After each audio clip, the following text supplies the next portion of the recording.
네, 북한 리포트 이번엔 한평정책연구소 왕선택 글로벌 외교센터장과 조금 더 자세히 분석해 보겠습니다. 어서 오십시오. 네, 안녕하세요. 먼저 북한도 주시하고 있었을 텐데 이 문제부터 짚어보겠습니다. 네. 한미일 3국 정상회의 어떻게 평가하십니까? 네, 형식적으로 볼 측면과 또 내용적인 측면을 좀 구분해서 볼 필요가 있겠는데 예. 형식적으로 본다면 이건 외교사적으로 역사적으로 우리나라 역사적으로 아주 중대한 사건이고 그런 차원에서 뭐 일정이 원만하게 진행이 됐고 이런 부분은 좀 긍정적으로 평가를 할 수가 있겠습니다.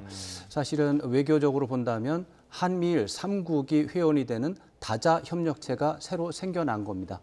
이것은 아세안이라든가 에이펙이라든가 나토라든가 우리가 알고 있는 국제적인 협력체들이 많이 있는데 그 중에 하나가 또 새로 생겨난 겁니다. 우리가 이제 주요 멤버고요. 최근에는 이제 미국, 일본, 인도, 호주 간의 쿼드라고 하는 게 이제 많은 주목을 받았죠. 그런 것과 유사하다고 보면 됩니다. 또 오커스라고 미국, 영국, 호주 이렇게 3개국이 이제 그건 군사 동맹이죠. 군사 동맹을 맺었는데 그것과 유사한 또 다른 협력체가 생겼다. 그리고 우리가 거기에 멤버가 됐다. 이런 부분은 형식적으로 굉장히 중요하고 역사적으로 봐도 한 120년 전쯤에 가스라테프트 조약이라고 이건 다 알죠. 가스라테프트 조약이 미국하고 일본이 비밀 회의를 해가지고 일본이 한국을 강제 병합하는 거를 미국이 묵인한 지지한다는 입장을 적어놓은 문서가 가스라테프트 밀약입니다. 우리한테는 통한에 참 가슴 아픈 비극적인 협약인데 그게 우리나라에 대한 얘기인데 우리나라는 빠지고 회의가 열리는 것 자체를 몰랐어요, 우리는. 그런데 미국하고 일본이 서로 협상을 해가지고 필리핀은 미국이 갖고 조선은 일본이 갖고 이런 거를 하던 게 120년 전입니다. 근데 그때 당사자가 미국, 일본인데 이제는 한국이 또 참여를 해가지고 안보 문제를 대등한 입장에서 서로 협력한다는 문서에 합의를 했기 때문에 120년 만에 우리가 서력을 하는 부분이 있다. 이런 차원에서 굉장히 의미가 있습니다. 그런 점은 참 어떻게 보면은 뭐 가슴 아픈 120년 전 조상님들이 볼 때는 한을 푸는 분도 있다. 이런 점에서 의미가 있다고 하겠는데 이제 또 하나 내용적으로 보면 이것이 이제 중국과의 관계 설정이 지금 현재 우리가 직면한 외교에서 가장 중요한 부분인데 한미일 협력하는 건 좋은데 이것이 중국과 적대 관계를 맺으면 안 된다라고 하는 것이 우리가 가지고 있는 어떤 뭐 제한적인 조건인데 이 내용을 보면 중국에 대한 적대적인 인식이 명시가 되어 있습니다. 예. 중국이 볼 때 이번 한미일 3국 협력체의 등장은 전략적으로 군사 전략적으로 중국이 엄청난 부담을 안아야 되는 그래서 어떻게 보면 국가 정책의 방향도 바꿀 수 있는 이런 도전 과제가 됩니다. 거기에 우리가 적대적인 반대편에 서 있을 수가 있다라는 거죠. 예. 이게 그동안 꾸준히 우려하던 건데 이번에 문서로서 이제 들어가 있기 때문에 앞으로 한중 관계가 굉장히 어려워질 것이다라는 예측을 하기 때문에 참 걱정이 많이 되고 남북 관계도 이렇게 되면은 참 이게 더 어려워질 것이다. 그래서 한쪽으로는 굉장히 감격적인 요소가 있지만 또 한편으로는 굉장히 걱정스러운 요소가 많아서 이중적인 생각이 좀 드는 그런 상황입니다. 예. 중국도 앞서 아시아 지역에 이거 작은 나토를 만들려는 것이다 이러면서 좀 불편한 기색을 드러냈었는데 그렇죠. 중국 입장에서는 아주 불편하죠. 그렇죠. 이게 나토와 비교했을 때 한미일 3국이 협력하는 게 어떤 의미가 있습니까?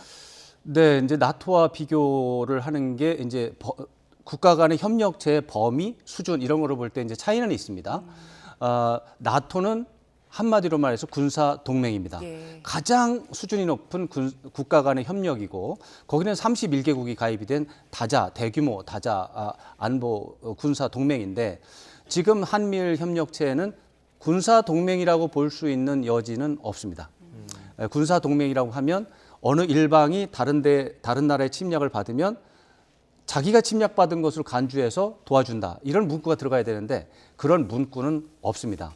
그런 문구는 없는데 사실상 협력으로 보면 그 문장만 빼고는 다른 모든 게 들어가 있고 오히려 군사 분야가 아니라 이번에 한미일 3국은 경제, 기술, 또 교육, 사회, 인적 교류 이런 부분에 있어서 국가 간의 협력이 할 수 있는 최상급의 협력을 하겠다고 다 적어놨습니다. 예. 이렇게 보면 사실상 동맹에 해당하는 그 정도의 최상급 협력 관계를 맺었기 때문에 수준으로 봐서 나토보다는 한 등급 떨어지지만 거의 준한 상황이 되고 범위로 봐서는 거기는 이제 31개국 다자고 우리는 이제 한미일 3국이기 때문에 규모가 훨씬 더 작죠.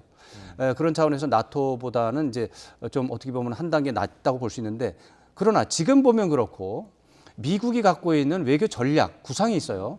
미국은 이 한미일 3국 협력체를 지금과 같은 한미 협력체를 만들기 위해서 20년 이상 노력했습니다. 20년 이상 노력해서 결국 꿈에 그리던 오매불망 꿈에 그리던 외교 목표를 달성한 게 이번 상황인데 왜 그러냐?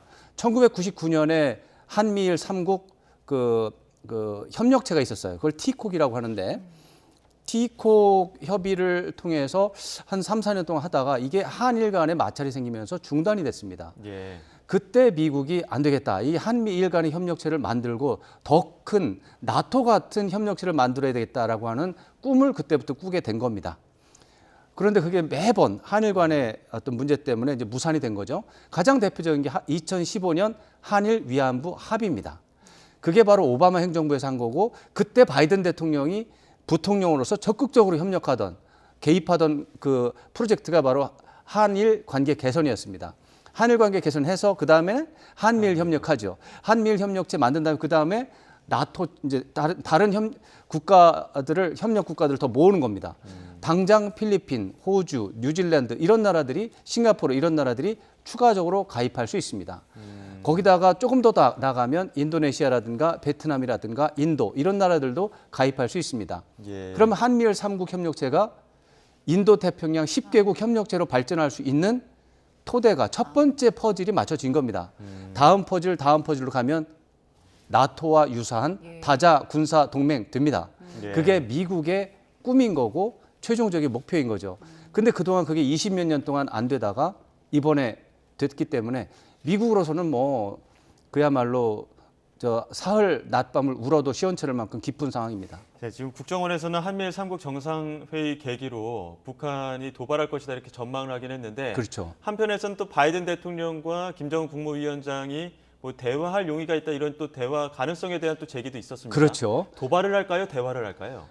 굉장히 이제 모순이 되고 이제 이중적인 메시지가 동시에 나오고 있죠. 한미일 협력체라고 하는 것은 어떻게 보면 북한에 있어서는 굉장히 불편한 상황인데 미국 대통령 바이든 대통령이 처음으로 김정은 위원장과의 대화 의지가 있다라고 하는 말이 아주 유력한 인사로부터 나왔습니다. 존 커비 백악관 전략소통조정관.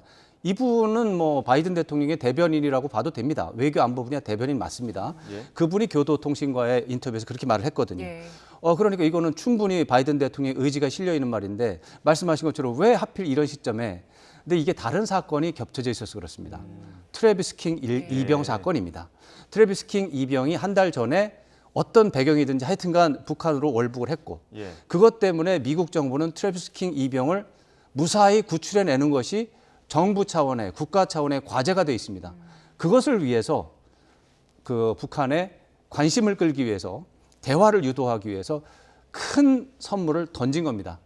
정상회담도 가능하다. 예. 트래비스 이병을 좀 킹 이병을 돌려다오. 이게 지금 미국의 입장인데 그렇지만 그건 하나의 이제 스토리고 또 다른 쪽에서는 한미일 협력체라고 하는 건 이건 뭐 20몇 년 동안 미국이 꾸준하게 추진해 왔고 수없이 많은 좌절 속에서 마지막 꽃을 피우는 이런 상황이기 때문에 멈출 수는 없는 거죠. 그러니까 완전히 서로 다른 180도 서로 다른 두 개의 메시지가 미국으로 또 동시에 나왔는데 이건 뭐 어쩔 수가 없는 상황이고 트래비스 킹 이병의 문제는 당장은 해결 가능성이 없지만 한두 달 뒤에는 어떤 실무적인 단계의 대화가 시작이 되고 어쩌면 북미 대화가 이루어질 수도 있습니다. 예. 북한이 가지고 있는 또 외교적인 여러 가지 가능성을 보면 그런 가능성도 있고요. 예. 무엇보다도 북한은 또 일본하고 또 물밑에서 대화를 하고 있다는 징후들이 많습니다. 예. 이런 것과 연관해서 본다면 북미 대화 가능성도 분명히 염두에 둬야 되는데 미국도 이미 이제 정상회담 가능성을 던졌기 때문에 더 이상 뺄 수는 없고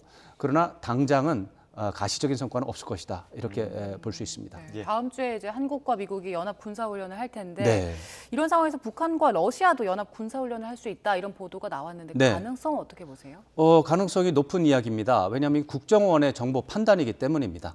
국가정보원장이 얼마 전에 국회 정보위원회 보고에서 그런 정보 판단을 이야기했다라고 국회의원이 이제 발표를 한 거죠.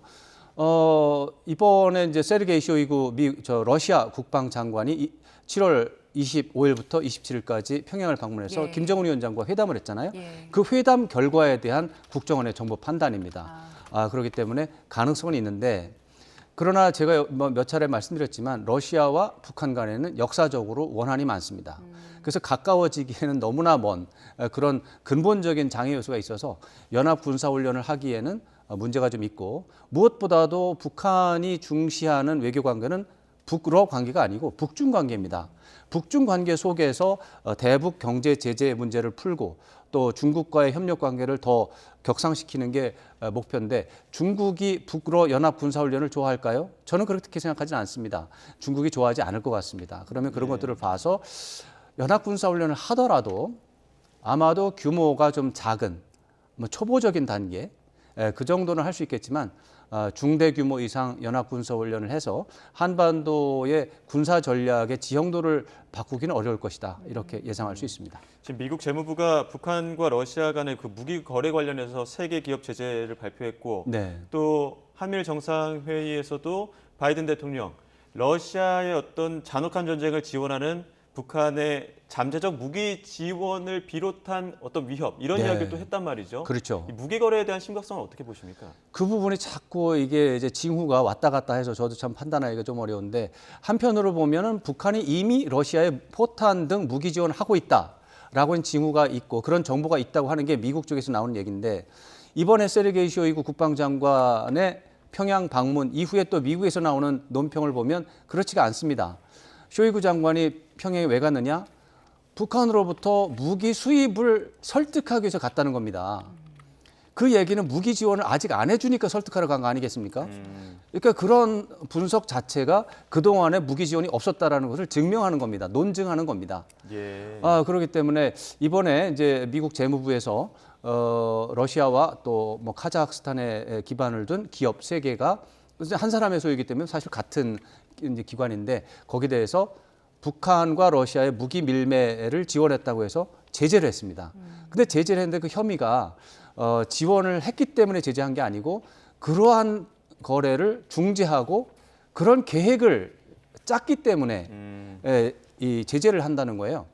이 얘기는 무기 지원이 됐는지 안 됐는지 여전히 물음표라는 얘기입니다. 예. 종합적으로 봐서는 무기 지원이 대규모적으로 이루어지는 것은 아니다라는 생각을 저는 판단을 하고 있고요. 예. 이루어진다고 해도 굉장히 소규모적이거나 뭐 매우 초보적인 단계, 거의 의미가 없는 그런 단계로 지금 일단은 판단할 수 있습니다. 예. 북한 매체들 보면 특히 노동신문 보면 뭐 우리 민족끼리나 북남 관계 그리고 조국 통일 이런 표현들이 많이 쓰이는데 최근에는 좀 줄고 있더라고요. 줄고 있는 정도가 아니라 깡글이 없어진다라는 아예 표현이 없어진다? 날 정도로 예. 예. 최근에 이제 통일부 당국자의 이제 설명이 있었던 것이 이제 보도에 나왔습니다. 노동신문에서 우리 민족끼리라는 말이 얼마나 나왔는가를 이제 다 개수를 센 거예요. 몇 년 전까지만 해도 뭐 500회, 뭐 800회 이렇게 나왔는데 예. 올해는 0회. 그러니까 이제 깡글이 없어지는 상황까지 이제 왔다라고 보는데 우리 민족끼리라는 말은 굉장히 중요합니다. 왜냐하면 민족과 국가가 개념이 다르잖아요.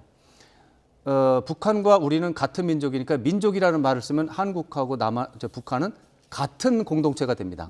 한민족이잖아요. 예. 근데 국가라는 개념을 도입하면 북한하고 남한은 완전히 다른 나라죠. 유엔에도 다르게 가입을 했고요. 그런 차원에서 북한이 우리 민족끼리라는 말을 그동안 강조를 한 거는 남한하고는 국가적으로 다르긴 하지만 같은 민족이니까 협조를 해야 된다.